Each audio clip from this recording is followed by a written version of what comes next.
Good morning. Morning. Just like to have a short survey. Who among you here were part of the World Needs a Father last school year? Okay, just a few. So we have so many new ones. Okay, for those who have joined our World Needs a Father, uh, I am no Pastor Jevo, so I hope that you continue to listen despite who the speaker up front is. But I like thank the privilege for Family Care for giving us, me and Rev Gem, the opportunity to share with you about Grace at Home. Rev Gem and I do not claim to be perfect fathers nor perfect husbands. We are also in this journey with you. We are learning as we come along. And the things that we learn along the way are the things that we will share with you as well. Anyone here who's a perfect husband? Sana all? Wala naman. Okay. Sige. So, kasi kung tumaas kayo ng kamay, kayo na dito. Hindi, joke lang. Okay. Today we start a new series on Grace at Home. Let me start out with an icebreaker here. I'd like to throw this question. Another show of hands. Who among you here came with your spouse? Good. Okay.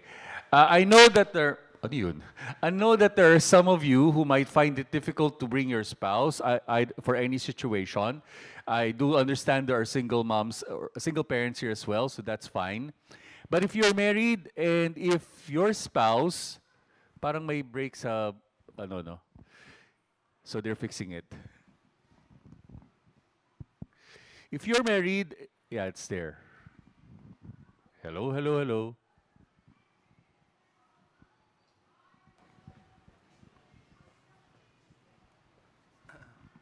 Test one. Okay, that's better. Can you hear me well?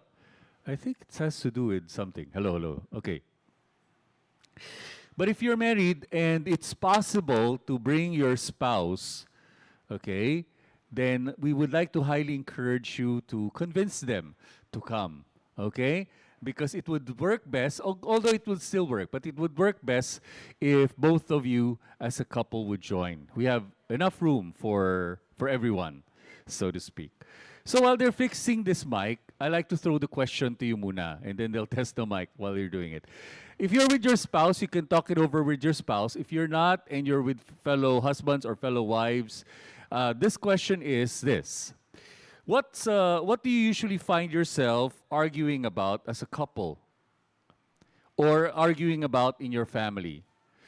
Question, what do you usually find yourself arguing about as a couple or as a family? Or another way of putting it is what common area of conflict do you find at home? And what do you think is the cause of it? So identify what it is and try to figure out what caused this conflict with your spouse or with your children. Okay? Can you do that now? Just very briefly, a few minutes.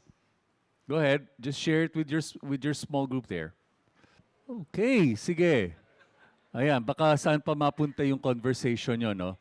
So ano lang, right out the bat, ano yung mga common conflicts or arguments that you have at home? Anyone? O sige, pag nahihiya kayo, sabihin nyo, sa kanila daw, ganun. Anyone? Ano yung mga common? Yes. Finances. Oh, money. Always money. Okay, ano pa? Anyone else? Schedule? Schedule. Okay, schedule. Yes, pastor. In-laws. Ayan, nako, patay tayo dyan. Mahirap yan. Oh. In-laws. In-laws who turn to outlaws. Okay, wag. Okay, anyone else? Yes. House chores. Oh, daw. Okay, yan. Okay, house chores daw. Yes. Kids. Kids. Okay. Yung the way you raise up your kids. Okay, good. Meron pa? Yes. Kakaibang ugali. Nino, ni Mister o ni Mrs.? Pareho. Oh. Ayan. Okay. Yun yung mga ugaling hindi nyo alam bago kayo kinasal. Okay, anyone else? Yes. Okay. Yan, oh, mga late lumabas, parang gano'n. Mas mabagal pa si Mister? Hindi, joke lang. Okay, ano pa? Okay, anyway, good, good. Now, we are not, of course, there are, pero ano yung mga causes kaya no? You'll not discuss that. But there are many different roots or causes of conflict. It may be because of different personalities, di ba? Kaya nagkakaroon ng personality clashes. It may be your upbringing. Diba? You were brought up, your family background, the way you were raised and disciplined, and then when you come together as a parent, nagkakaiba ng mga ganon, okay? The way you handled finances in the past, so many things, probably your differences in worldview and such. But ultimately, we're not being simplistic here, but ultimately, the root cause of all of this, if you would like to trace it back to a root, would have to be that big S. Ano yun? Sin, right? Sin is the culprit in terms of relationship at home. Although we're not saying, sin pala so what can we do? Diba? Wala tayong magagawa.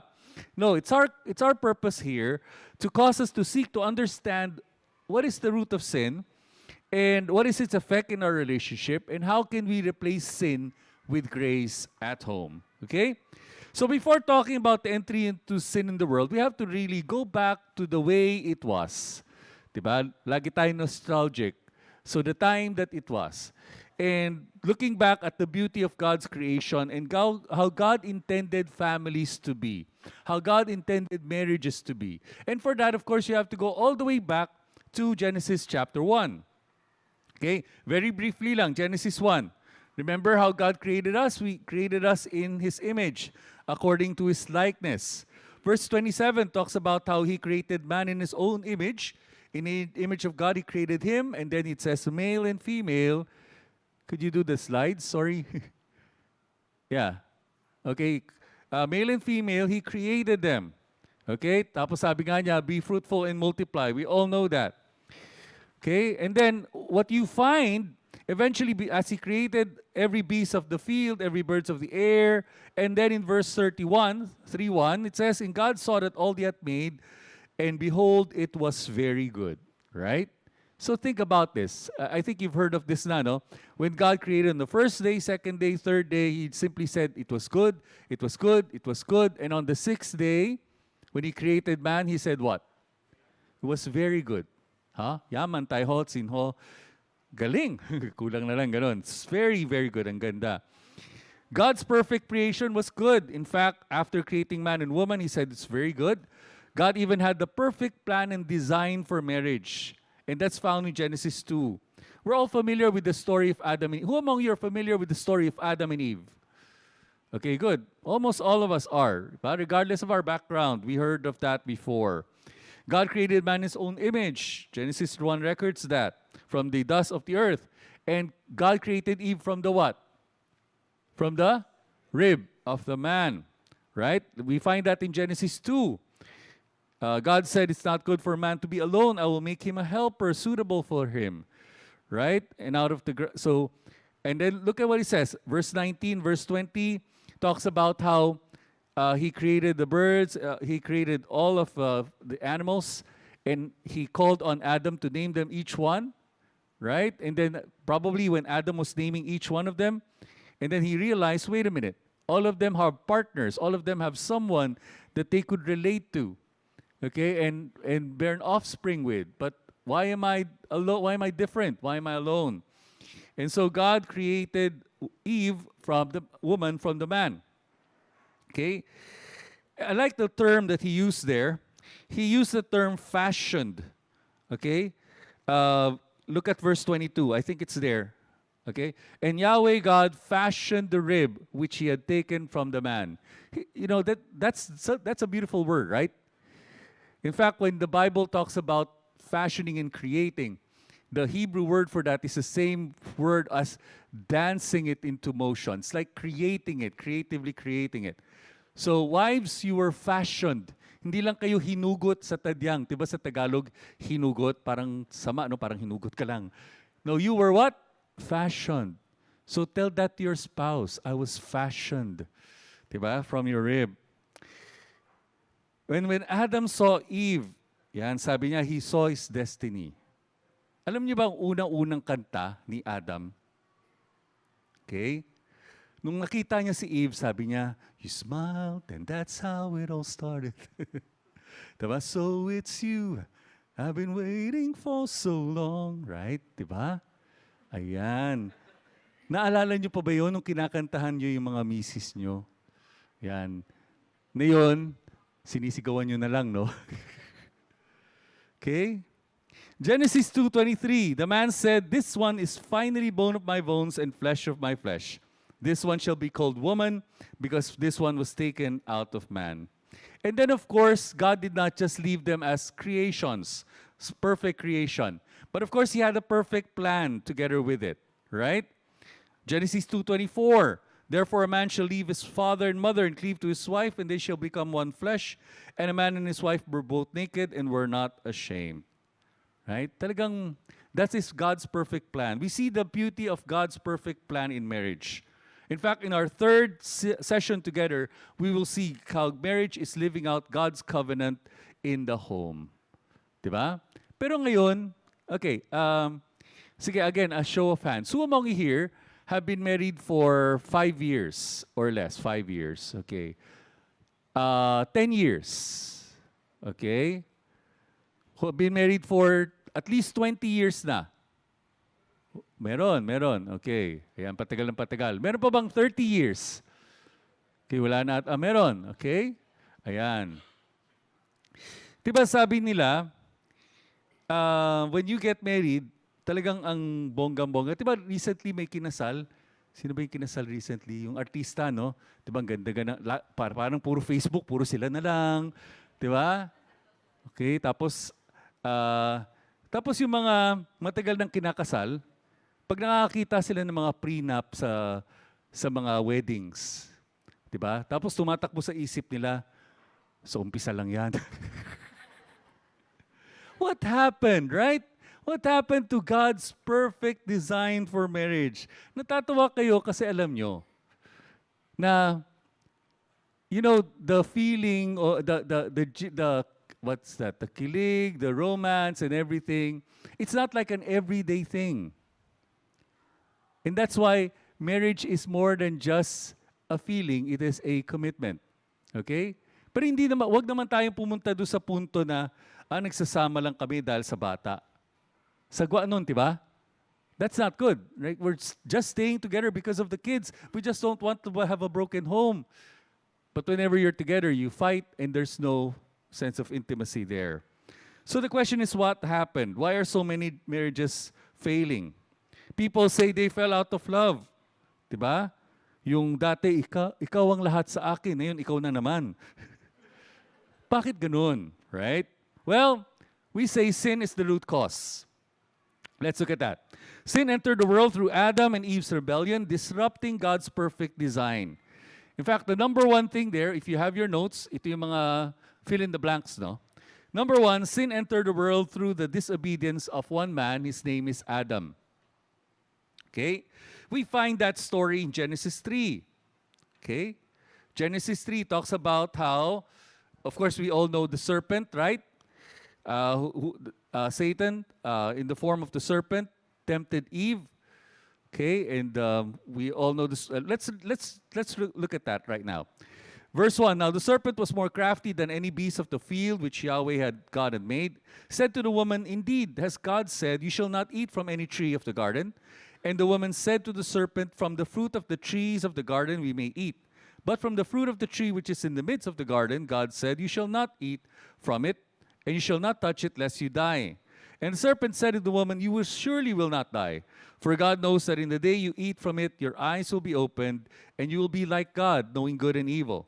Then the woman saw that the tree was good for food, and that it was a delight to the eyes, and that the tree was desirable to make one wise.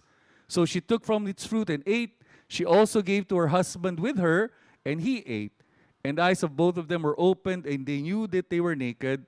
They sewed fig leaves together and made themselves loin coverings. Okay. Wala ba yung verse na yun? Wala. It's not there? Okay. I posted it there. Anyway, So in Genesis 3:6, sin entered the world through Adam's disobedience when he ate the forbidden fruit from the tree, right? This act of defiance against God's command is considered the origin of sin in the biblical narrative. Now, here's a more detailed explanation. First, there was a command from God. God instructed Adam and eventually Eve not to eat from the tree, right? Promising death as a consequence. Then the serpent, identified elsewhere, of course, as Satan, tempted Eve, questioning God's command, suggesting the fruit brings knowledge. Eve, of course, partook of the fruit, then gave some to Adam. Now, question was, where was Adam when Eve was started to when Satan or the serpent started to tempt Eve? Where was Adam then? He was there beside them, right? Okay? So Eve, husbands, you cannot blame your wives because eventually what happened was it was a blaming game. The woman you gave me, and then later on and on. Okay? But you see, the problem was Adam was there. Adam was the first one who was given that command and that responsibility. But the problem was, when Eve was being tempted and Adam was there all along, Adam was silent.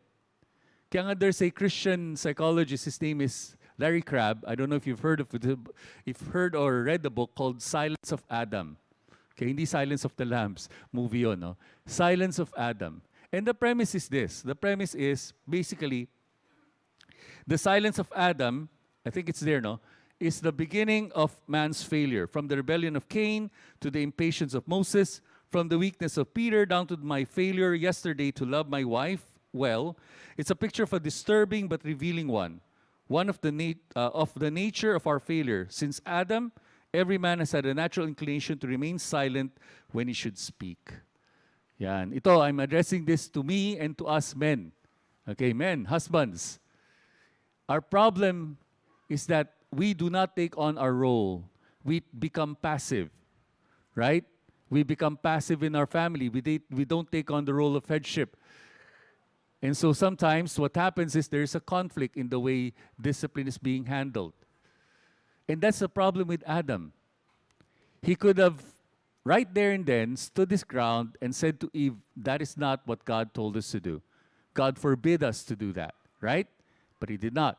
Okay, so you see, right there and then, you see already that how God designed it, and there's that break in God's design. Why didn't Adam say anything? Why didn't he tell the serpent to get lost? Why didn't he correct Eve even when she misquoted the command? If you were Adam, you knew, wait a minute, Eve, that's not what God said. What are you telling the serpent? That's not what God said. So we're not here to exegete the passage. It will be a very long time. But just to say that at that very moment, you see how Adam and Eve sinned against the Lord. And with that, it just could be just one mistake, but it was a fatal mistake. It was not a mistake. It was a act of disobedience. And so, because of that one act of disobedience, sin entered the world. And we are identified with Adam. That's a problem. All of us are identified with him. When Adam sinned, we all sinned together with Adam, right? The Bible teaches that because of the fall of man, we human beings are born with a sinful nature inherited from Adam. This means that on our own, apart from God's grace, we are not inclined to seek God. Instead, we are inclined to seek sin or to rebel. Nakikita naman natin sa mga bata yun, diba? Okay? The thing about it is this. Of course, they say kids tell the truth. But also something that you notice among kids. You don't have to teach kids to be selfish. You don't have to teach kids to lie. But you have to teach kids manners like saying thank you or sorry, right? Dito you have to always, lagi mong dapat sabihin na, ano sasabihin mo? Diba? You have to remind them. Binigyan ka ng regalo, ang sasabihin mo kay Ninong. Right? But for other things like selfishness, like it's mine, we don't teach that because that's inherent in our kids. And there you see among our children, the inherent nature, our propensity towards sin. Right? That's because of our fallen nature. We don't have an inclination to seek God. Left to ourselves, we'll be lost. And that's why we need grace in our lives. And if we need grace in our personal lives, we need grace at home as well, right? Okay, so let's move on. So the consequences of sin include shame, guilt, physical, and worst of all, spiritual death. That is eternal separation from God. We will look at that later. Now, the second point in your handouts. Marriage strife results from curse of sin. Okay? So sin did not just bring its, as I said earlier, sin brought a curse to man. Prior to the fall, the relationship between Adam and Eve is one of unity and mutual support. They would walk together. They would walk with God in the garden freely. No shame, right? No sense of anything except just perfect fellowship with each other and perfect fellowship with God. Following the sin of disobedience, God pronounces curses upon the serpent, the ground, and the man and the woman. Let's look at the curse to the woman and the man. Okay? Verse 16 here. To the woman he said, I'll greatly multiply your pain and conception. In pain you will bear children. Your desire will be for your husband, and he will rule over you. Okay. That's why, mga misis, when you're into labor, pag meron pa kayong plano, okay? Pag yung mga dumaan na sa labor, diba?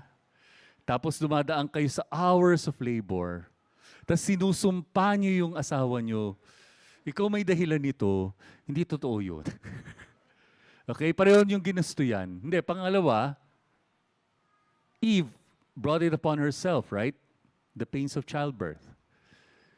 But what I want to focus on is not that. Instead, it's the bottom part. It says, your desire will be for your husband, and he will rule over you. What does that mean?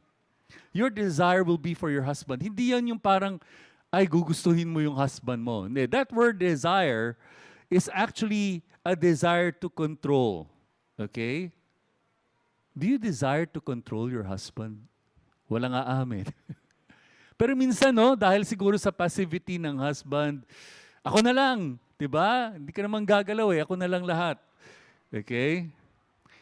So that there was, from this point on, there was a power struggle. In fact, the New Living Translation, which is basically just a paraphrase, but I like the paraphrase. The way the New Living Translation puts it is this: you will desire to control your husband, but he will rule over you. Now, the word rule, hindi naman yan yung magandang way of ruling.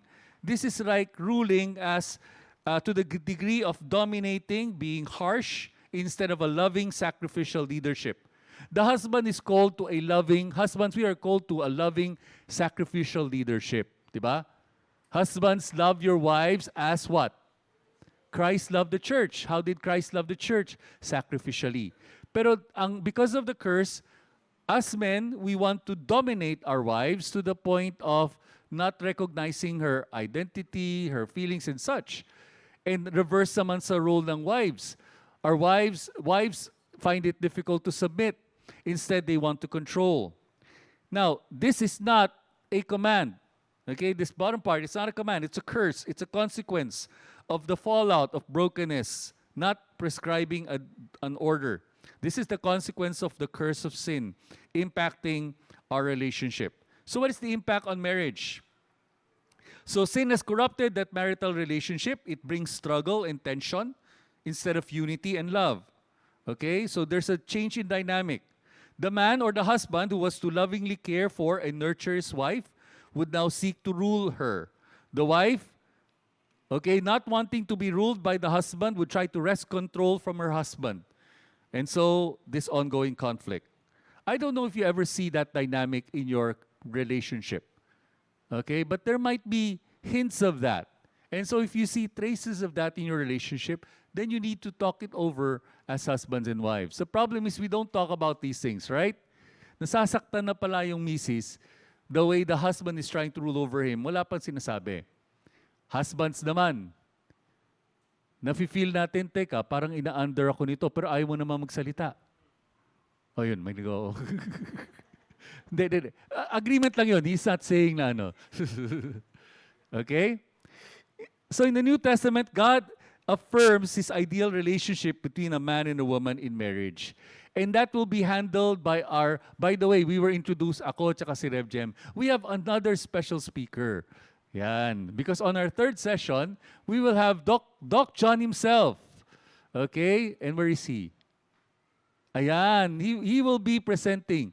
So if you haven't heard him speak yet or teach yet, you better be here on our third session.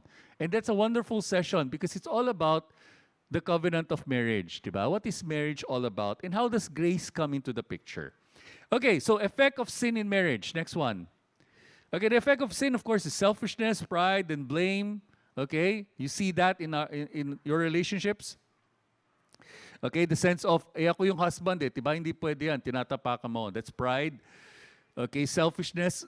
Okay, you better satisfy me. If you're not satisfying me as a husband, then, and of course, blame shifting. Blame shifting, let's talk about blame shifting. Genesis 3, that's the very first thing we see. That's the very first effect in marriage that we see when they sinned. Remember? So God was basically just walking in the garden. Even though he knew where Adam and Eve was hiding, he wanted them to come out. And so that's why he called upon them. Okay? He said, where are you? It's not because God did not know where they were. Genesis 3:9. It's because he wanted them to own up to what they did. And so what did they do? The man said, the woman. Imagine mo, no? The woman. Hindi niya sinabing, my wife or my love or whatever. He said, itong babaeng to na binigay mo. Diba? Diba ganun din tayo minsan? Pagka naiinis na tayo sa ating misis, dati puro terms of endearment. Yan, diba? Pag tinatawag kang love, ano ba ang terms of endearment nyo? Honey, love, sweetheart, darling, diba? Ayan, pag inis ka na, you call them by their full name. Diba? Hindi pa naman ako tinatawag ni misis na, Joselito! Ngayon, pag narinig kong sinabi niya yun, medyo, ano yun? Bakit? Diba? We call each other love, pero pag ganun, iba na. Parang nanay, parang teacher. No? Okay. And so he blamed God. By the way, the man, when he blamed the woman, in effect, he was also blaming who? God, right? Because it's the woman whom you gave to be with me. Diba? Sana ibang babae na lang. Hindi, wag. Okay? Ikaw nagbigay, Lord eh. And then God said to the woman, what is this you've done? And then of course the woman said, wala na, hindi na niya ma-blame si Adam. Okay? Pero siguro pag tayo yon, baka the woman would have blamed the man, right? Ito kasi, hindi naman ako sinasabihan. Okay. But the woman said, the serpent deceived and I ate. Okay? The poor serpent, wala na siyang ma-blame. Okay? So we see that, right? Adam blamed the woman, Eve blamed the man. And so we see that pattern. So the consequence is the blame shifting is not just a literary device. It highlights the brokenness that sin introduced in our relationship, including the relationship between a husband and wife. The harmony and unity present in the earlier chapters of Genesis are marred by this tendency to reflect responsibility. Okay? Do we also see this in our parenting? Diba? Minsan, kaya nagkakaganyan yan kasi kulang sa disiplina mo. O kaya nagkakaganyan yan, sobra kang mahigpit. Do you ever hear yourself saying something like that? Not exactly the same line though. Diba? Parang we blame each other. Pag sabihan mo naman anak mo, di ba bakit ganun no, pag nanggagalit tayo? Anak ko lang yan, hindi mo anak. Huh? Anyway, the third one. The root cause of conflict is selfish desires and passions that are at war within you. So, we have identified sin as the root cause of it. Now, sin expresses itself in selfish desires and passions. That's what we find in James chapter 4. Can we read this together? What causes quarrels and what causes fights among you? Is it not this, that your passions are at war within you? You desire and do not have, so you murder. You covet and cannot obtain, so you fight and quarrel. You do not have because you do not ask. Okay? So what James is saying is there's an internal war within each one of us. And that's the root cause. These desires, when unfulfilled, would lead to frustration and envy, a desire to obtain what is wanted. So how does it manifest itself? Through fights and quarrels, even in marriage. Why? Because we prioritize our own wants and needs over our relationship. Diba? Pag sa vow, ang ganda-ganda ng mga vows natin, uunahin kita. Ikaw ang mundo ko. Diba? Parang ganun. Pero pag nasa relationship na, di ba, bakit? Bahala ka sa buhay mo. Ba't hindi masarap yung mga pagkain pinaluluto mo sa... Ano? Anyway. Okay, so there's that selfish desire and passion. We see that. We will look at that as we go along. No? So number 4, unchecked desires lead to quarreling and coveting. Okay. By the way, what time do we break? 10. Okay, so this is my last point here, and then we'll have a break. Unchecked desires lead to quarreling and coveting.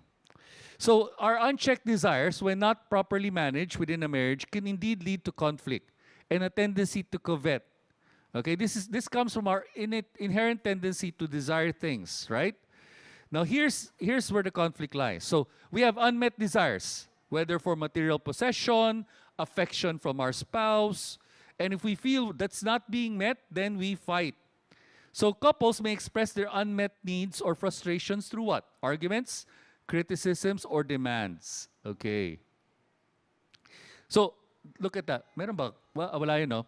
Arguments, criticisms, and demands. Do those things sound familiar? Yes. Do you argue at home?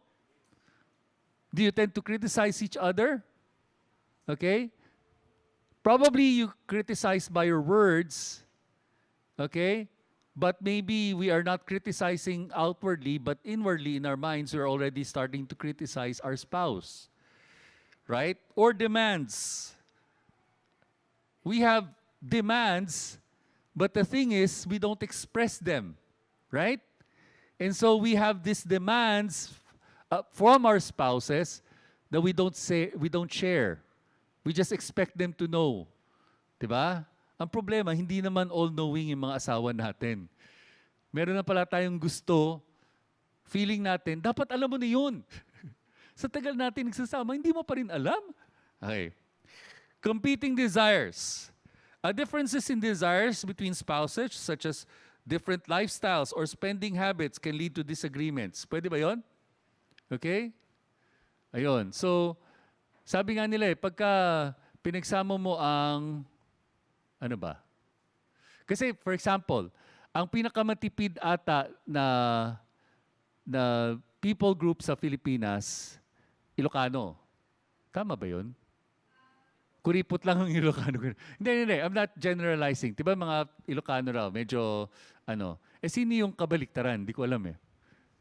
Anyway, so for example, you were raised as a thrifty person. Nothing wrong. Ganun lang ang upbringing mo, 'di ba? And the spouse naman medyo yung nickname niya Shopee eh. Okay, 'di ba? So paano 'yun? So you really have to talk it over and come to a compromise, 'di ba? So yun lang, kaya lang because of those competing desires, we have that conflict, spending habits as well. Secondly, coveting and its impact. Discontentment. When desires are not fulfilled, we may begin to covet what others have, leading to discontentment with our own situation and spouse. Okay? Kaya kahit na romantic, kahit na napakagandang yung kantang to, wag yung never ever, okay, in your entire married life, sing, bakit ngayon ka lang? Diba? Alam niyo ba yung kantang yun? Diba napaka-romantic no, ang ganda ng tono. Pero alam niyo yung meaning no, diba? Bakit ngayon kung kailan ano yun? Ang puso ko mayroon ng iba. Diba? Meron ka ng iba tapos hinahangad mo yung, sana ikaw na lang. Diba? Ang pangit ng kanta, parang, anyway, maganda. It's a beautiful song. Parang romantic siya. Pero pag kinanta nyo yun, tapos narinig ni Mrs., diba? Sino yun? Sino yung bakit ngayon ka lang mo, ha? Okay. The damage to intimacy. Coveting can erode intimacy as it shifts focus away from giving, because in a relationship, you're there to love. You're there to complement each other, right? To give of yourself to the other. It's not like taking from someone. You did not get married to your spouse so that he or she could they would always say, diba, you complete me. Ganda ng you complete me. Okay, I understand that. Parang Adam and Eve were meant to be together as a couple. Pero I would always say, instead of you complete me, gusto ko yung term na you complement me. Diba? Because I'm already complete as a person. Kasi if you say you complete me, so ibig sabihin, if you're single, hindi ka kompleto. Diba? Tapos pag naging single parent ka, nawala na yung... Hindi ganon. You're a complete person. You're made complete in Christ. But the Lord has someone for you to complement you, to come alongside you, right?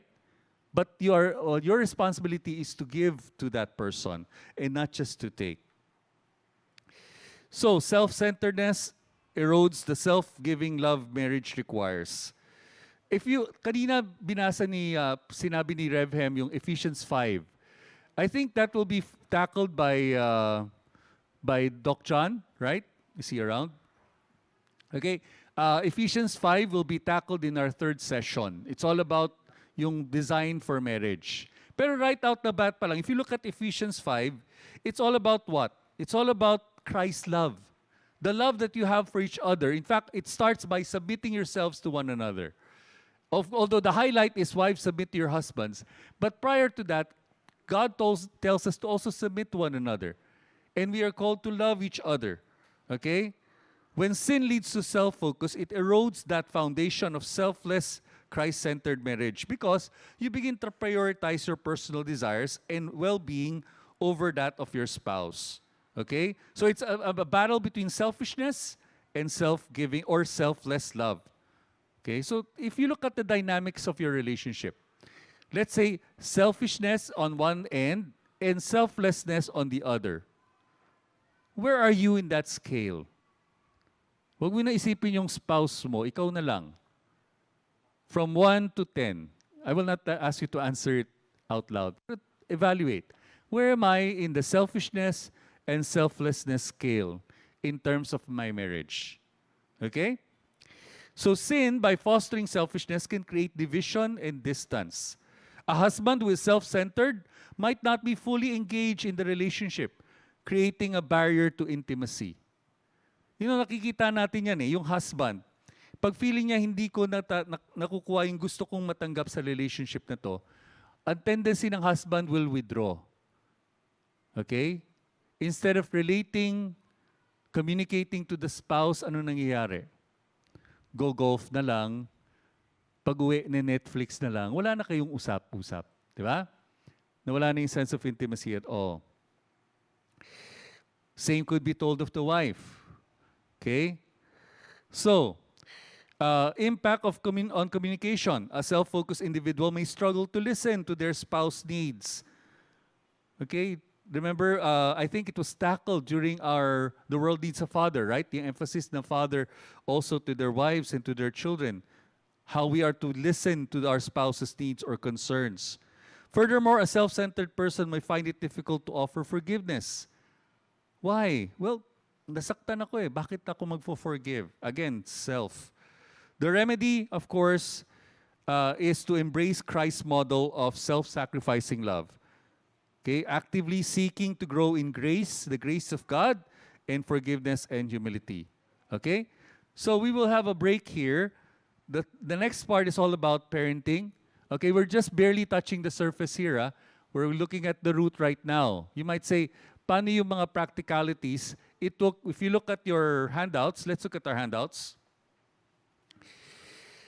Okay, if you look at your handouts, the table of contents, the note workbook pala.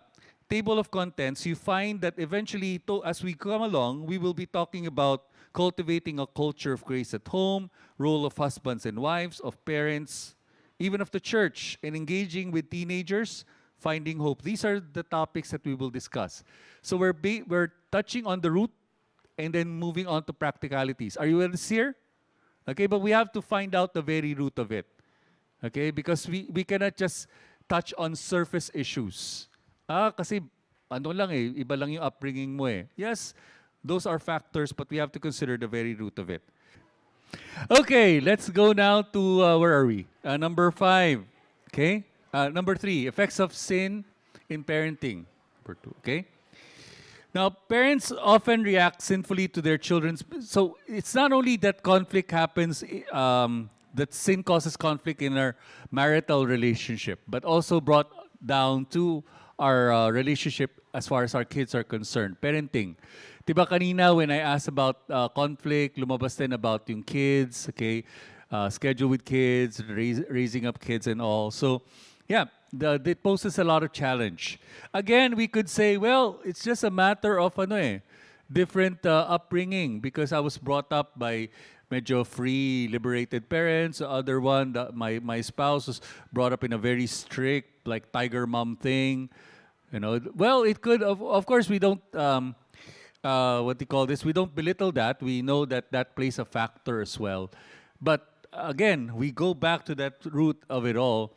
And that is, we also see the effects of sin, and we will see the effects of sin in our parenting. Okay, so it often displays itself through anger. Okay, like I mean, let's face it. Who among you here have never been angry at your kids? Raise your hand. Again, pag hindi pa kayo we would like to know what's your secret, right? Who among you have never been frustrated with your children?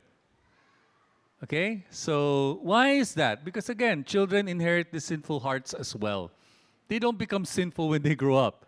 The moment they're born into this world, they're born with sin. Okay, and it manifests itself later on, eventually.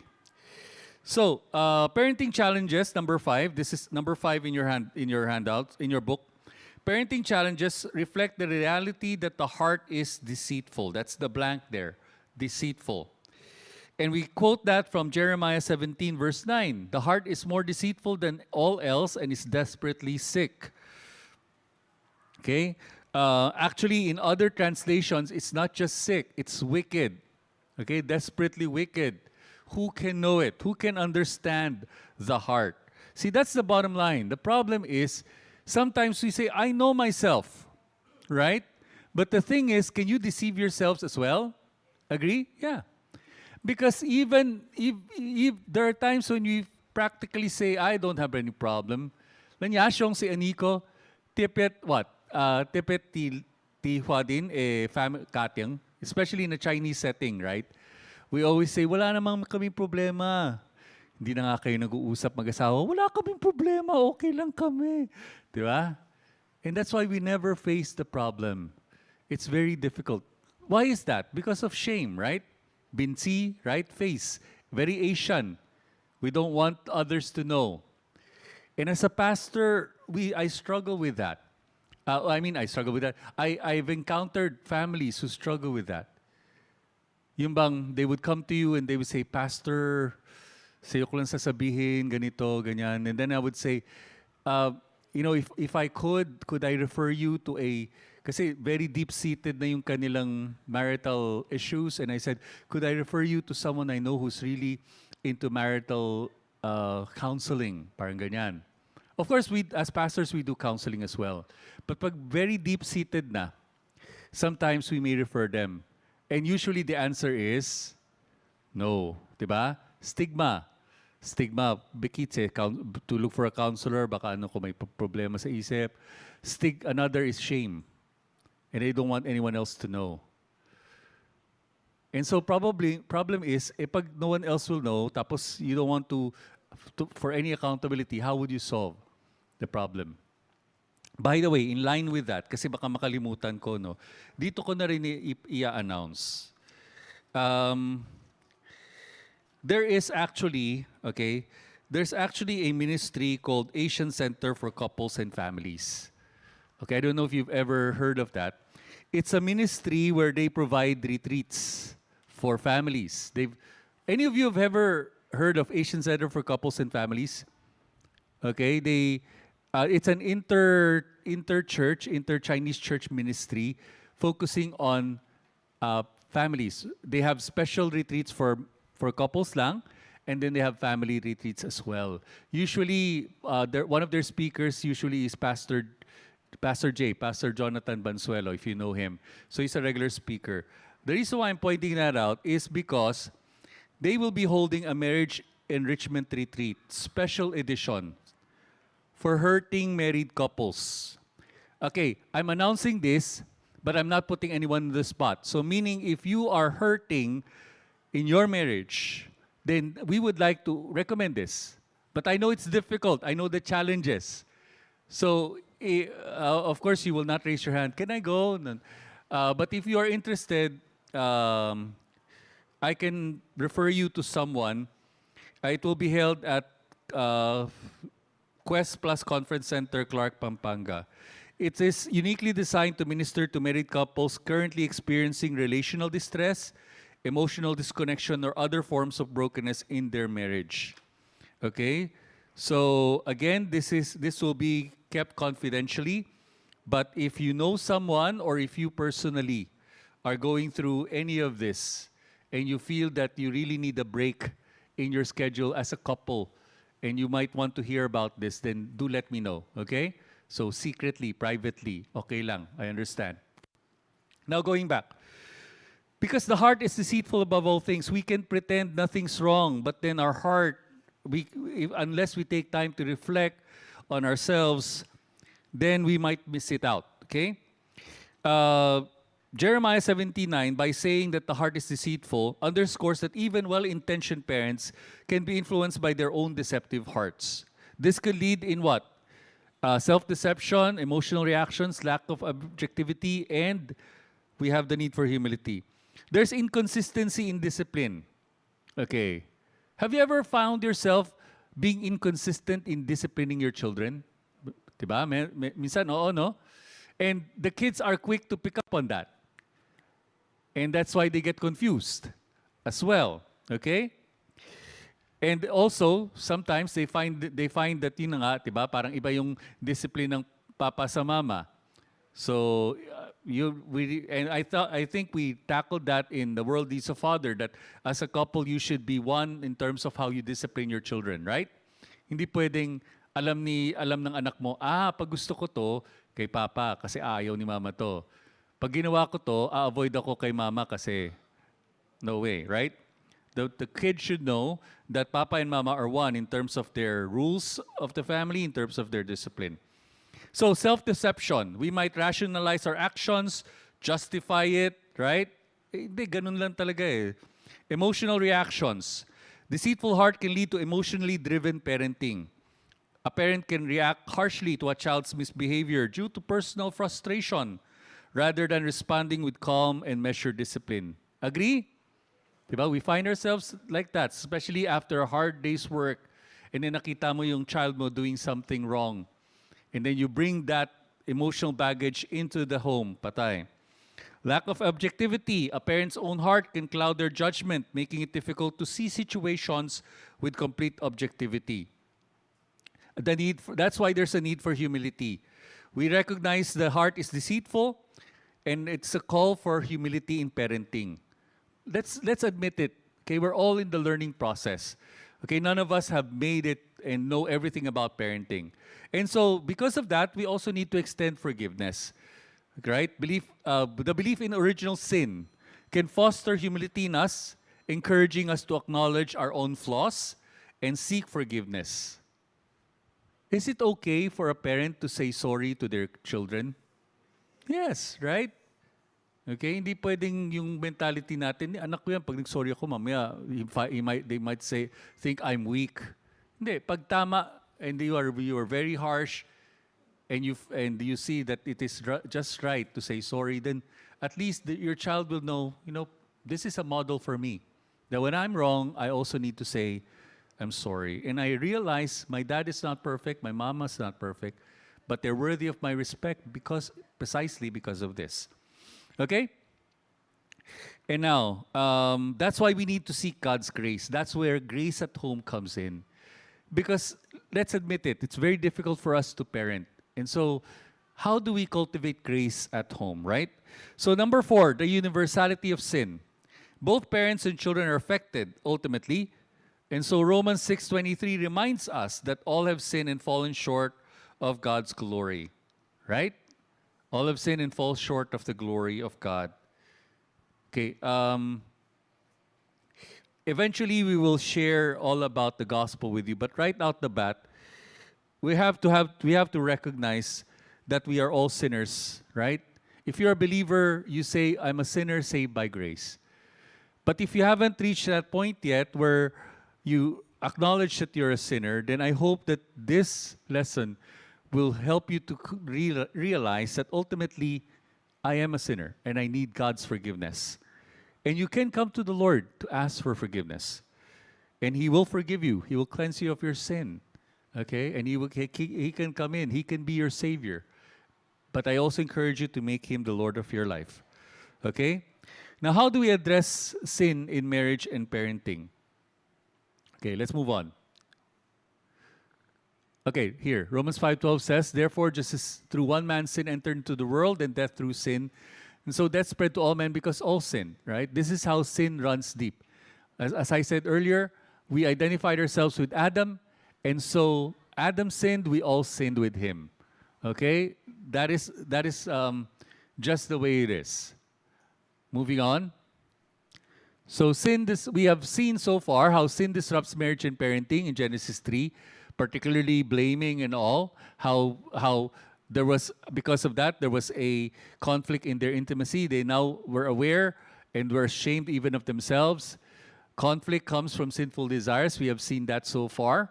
Okay, in James 4. Why do fights and quarrels happen? Because of our own sinful desires. Romans 3:23 says all fall short. We've seen that in Romans 5:12. Ultimately, we realize that the heart is desperately wicked or sick. So why start with sin? Why do we start this session with sin ultimately? Well, sin creates barriers in marriages, leading to disconnection and conflict. It's essential to recognize its presence, seek forgiveness, and embrace God's grace. So through prayer, couples can restore their relationship and build a strong faith-based foundation. Now, when we go through this, it's not that you go home and when you have a conflict, you say to your spouse, makasalanan ka kasi. Hindi, so when you go home and you find yourselves in conflict, you pause, you stop and say, wait a minute. Am I being selfish here? Is my own sinful nature manifesting itself? Is it because my heart is deceitful that I do not recognize my own fault here? Right? And so you recognize it, you seek forgiveness from the spouse, from your kid, and you embrace, of course, from the Lord and embrace God's grace. Okay? And that's where you end up praying together. Have you ever fought and argued and you ended, somehow the Lord by His grace ended it with prayer? Through prayer na ano, somehow you came to realize na, teka, we need to ask for forgiveness from one another. And nangyari na yun even before with us. Parang when we realize, hey, we need to stop here, we need to pray. Right? And then when you pray together, who among you here, husbands and wives, pray together? Okay? Konti lang. Okay? I encourage you to pray together, diba? That's one basic discipline that you can do as a couple. Pray together. You know, sometimes when we pray, isa lang magpe-pray. Pero when we as a couple, when we say, tara, dalawa tayo mag-pray. Or then we bring our daughter, tatlo tayo. For sometimes kaming dalawa lang because more of us. And you find yourselves, ang dami nyo palang dapat ipag-pray. Right? Have you experienced that? And all of a sudden, you remember all these things and you pray, tapos nagsusorry na pala kayo sa isa't isa sa prayer, diba? Wala. Meron? Okay? So you pray together as a couple. Okay, moving on. So the first broken home, we saw that Adam and Eve's sin brings the consequences. These are the consequences. We're reviewing lang, no? Pain in childbearing, the marital tension between the wife desiring for her husband, which is desire to rule, and the husband rule, but not in a sacrificial, loving way, but instead ruling it over. Then the toil and struggle in provision, how sin damages trust, the respective roles as husband and wife, and intimacy. That's why we need to talk about roles as well in the third session. Moving on. So we saw how that verse in particular, and sin brings with it selfishness, control versus passivity, right? The wife seeking to control, the husband ends up being passive, okay? And then, of course, blame shifting. So now the question I want you to think about is this. Where do I see this pattern in my own marriage? Selfishness, control, blame shifting. Think about it right now. Where do you see that in your own marriage? If you want, all the time. Okay? Thank you for answering that. Takes courage to do that. Right? So you could write it down. Reflect on it. By the way, kanina sinabi ni Doc John na you can bring this home. But if you notice also, do sa page, saan na ba yun? Page 3, diba? Later on, we will divide ourselves into groups for short sharing lang naman. Don't worry, this will be like, hindi naman ganun ka-personal, no? Pero meron ditong personal application.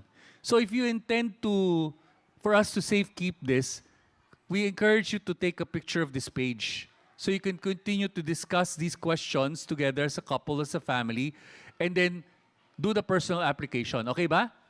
Kasi mamaya iniwan nyo na to sa amin if ever you want to safekeep it, and then you don't go back to this. So please take a picture. But if you're bringing it home, don't just put it on your desk or on one of your files and leave it there and take it out only on our next meeting. Please do the application, okay? For this to work. Okay, now, so I want you to write it down as well later on.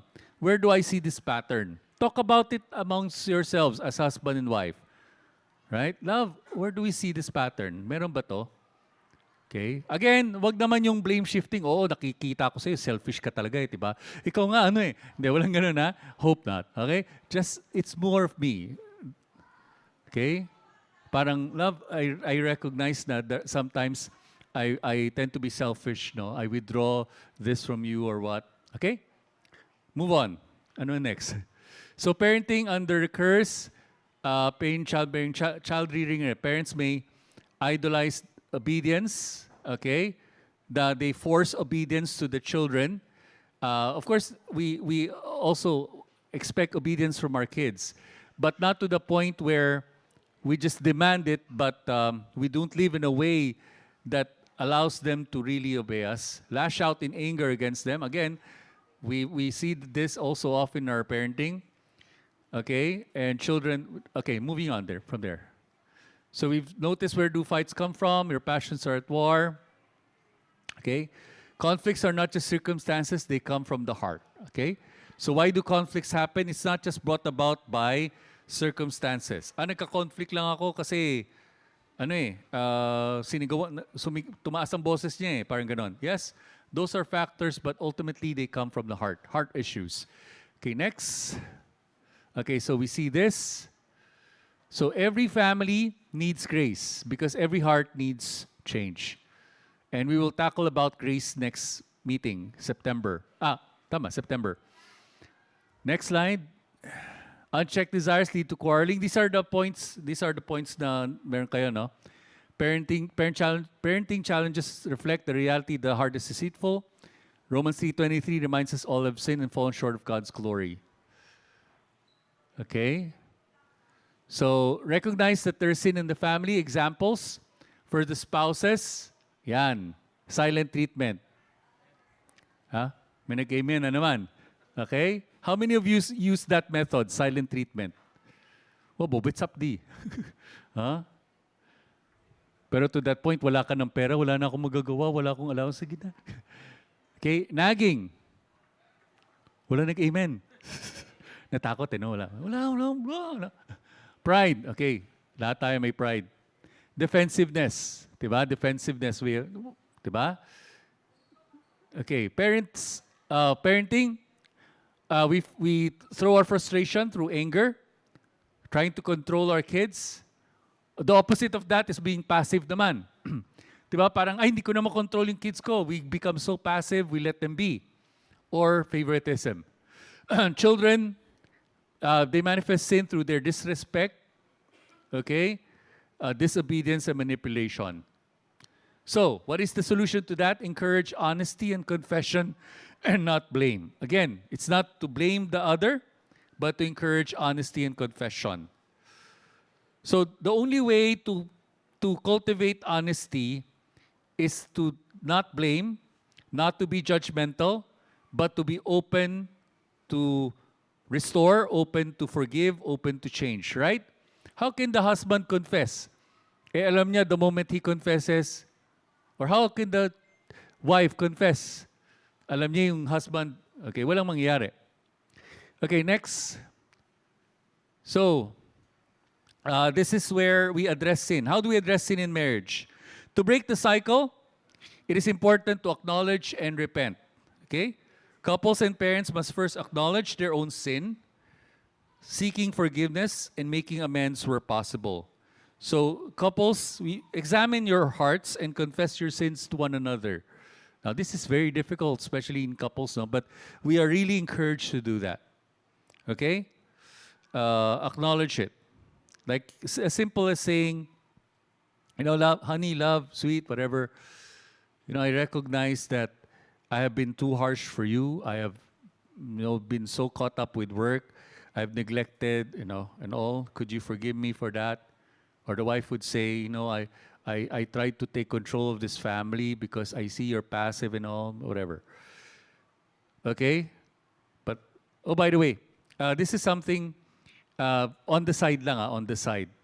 This is something we learned dun sa couples retreat. Whenever you acknowledge and confess, whenever you share of your you talk about feelings and not pointing pala. Kasi kanina parang sinabi ko medyo mali doon sa term ko kanina. Kasi sinabi ko, the wife would say, because you're passive, that's already blaming, no? But you can share your feelings. And feelings is not ideas, Feelings could be, I feel lost at home. I don't know why. Because I don't know kung ano yung gagawin ko. Parang ganun. You get my point? Instead of saying passive ka kasi as a husband. Okay, number 2, seek God's grace. Recognize that forgiveness and healing comes through grace. And grace is essential. So, grant the person grace as well. Extend grace. Don't just expect grace from your husband or your wife. Extend grace to them and even to your kids. Foster healthy communication and boundaries. Pray together and individually about your struggles, asking God to transform your hearts. Okay? So talk together and pray together. Talk about your feelings. Talk about your struggles. Have you ever talked about that? Struggles? Right?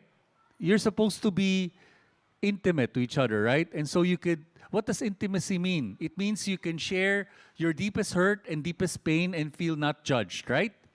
That's what should happen in a couple's relationship. Focus on God's love and forgiveness. Ito very very important. In order for you to do this, you have to focus on this.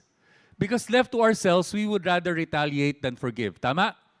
But when we focus on the fact that God loves me and has forgiven me so much, how could I withdraw that forgiveness or deny that forgiveness from my husband or from my wife, right?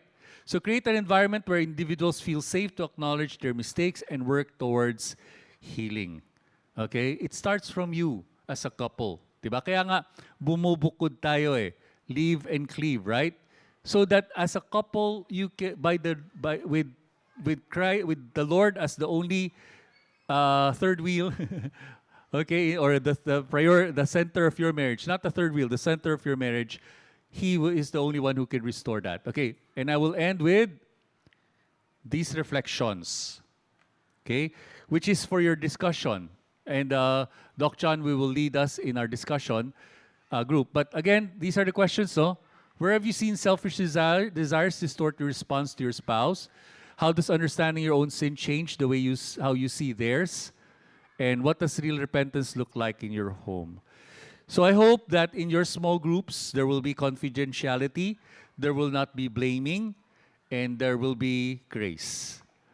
God bless you.